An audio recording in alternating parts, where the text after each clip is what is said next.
Dans cette édition, Biodive Écrin, un atlas en ligne qui répertorie et illustre les 40 000 espèces et essences naturelles présentes dans le parc naturel des Écrins. Une opération récupération des vieux pneus dans les exploitations agricoles du Rhône, 170 000 ont déjà été recyclés. Et pour commencer, les 30 ans du Téléthon, la grande mobilisation sera relayée sur les antennes de France Télévisions. Nous retrouverons les jeunes agriculteurs de la Manche pour la 5e fois. Ils se mettront tout nus contre les maladies génétiques.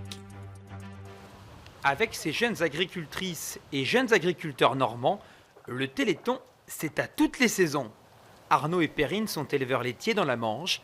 Première photo dénudée, elle pour le mois d'avril, lui pour septembre. C'est une expérience à vivre. Bon, c'est un peu délicat au départ, puis une fois que c'est fait, après, tout va bien, quoi.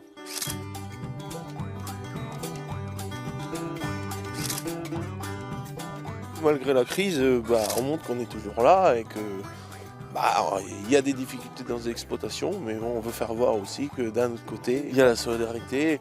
Le prix du calendrier, 5 €, reversé intégralement au Téléthon. Une initiative dans la bonne humeur pour soutenir toutes les personnes atteintes de maladies génétiques.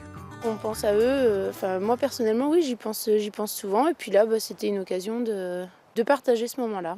C'est le 5e calendrier réalisé au profit du Téléthon, proposé par les membres du syndicat des jeunes agriculteurs de la Manche. Et toujours le même enthousiasme. Et celle-là C'était la première de la matinée, celle-là il faisait pas chaud. Hein. Non. Qu'est-ce qu'on ferait pas pour le Téléthon? Le calendrier il est devenu en quelque sorte une espèce d'institution dans notre réseau. Et aujourd'hui, les jeunes se prêtent volontiers au jeu des photos et n'hésitent pas à participer à notre calendrier. Sur les 4 dernières éditions, 40 000 € récoltés, avec plusieurs calendriers vendus à des Français vivant au Japon, en Chine ou aux États-Unis. Si les 2000 exemplaires sont écoulés cette année, ils ont un dernier message à faire passer. Faites le 36-37. Et la vache normande se joint à eux.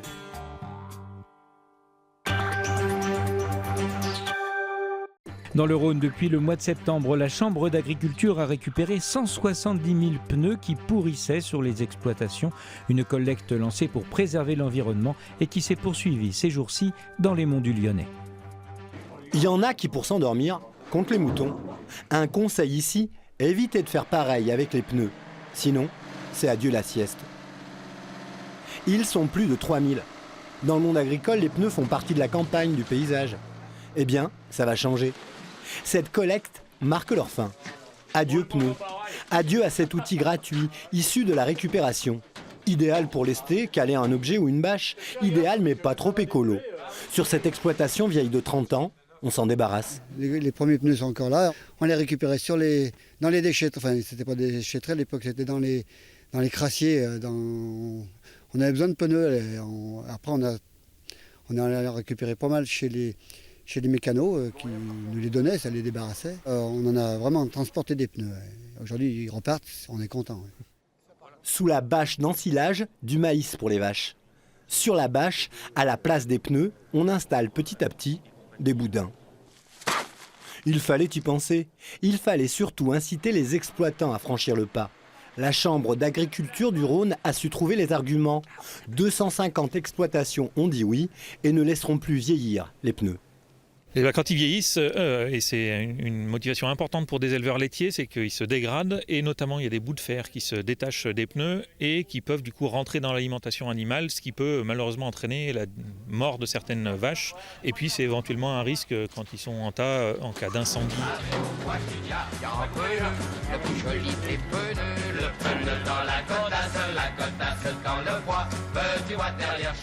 Les pneus seront transportés vers un centre de traitement et vont finir en combustible pour des cimenteries. Pour ce recyclage, c'est 60 centimes par pneu à la charge des agriculteurs. L'espoir, c'est qu'un jour, il n'y ait plus de pneus. Aucun ne doit en réchapper.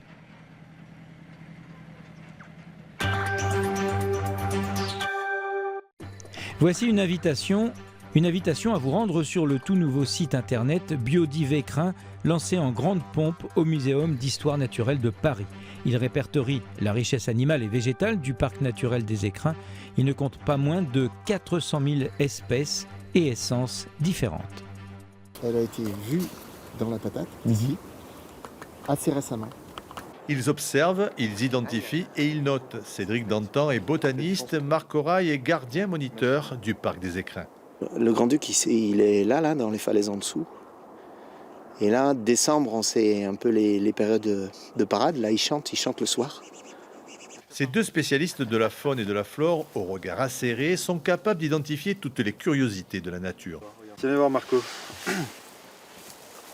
Là, t'as une petite veste de loup, en train de arriver à maturité.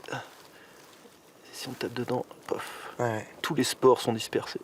Chaque jour, ces deux techniciens collectent des informations sur toutes les espèces naturelles, des informations qu'ils enregistrent sur une application. Ils participent ainsi à l'atlas de la biodiversité du parc des Écrins sous forme numérique.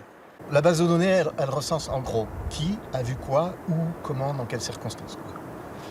Donc le lieu, là je vais pointer le lieu précisément, la donnée, l'espèce, j'ai vu une bartavelle, c'est moi qui l'ai vue, comme ça à la rigueur si je me suis trompé, on peut toujours venir me demander t'es sûr que c'était bien une bartavelle, c'est important de noter l'observateur.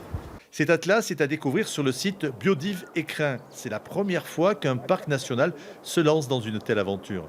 L'idée c'est de donner un peu pour chaque espèce autant d'informations que possible pour que toute personne curieuse ou en tout cas souhaitant juste s'informer puisse avoir un peu tout à disposition. On a une petite potentille là qui, à la faveur de températures clémentes, refleurit, en profite pour maximiser ses chances de se reproduire, tout simplement.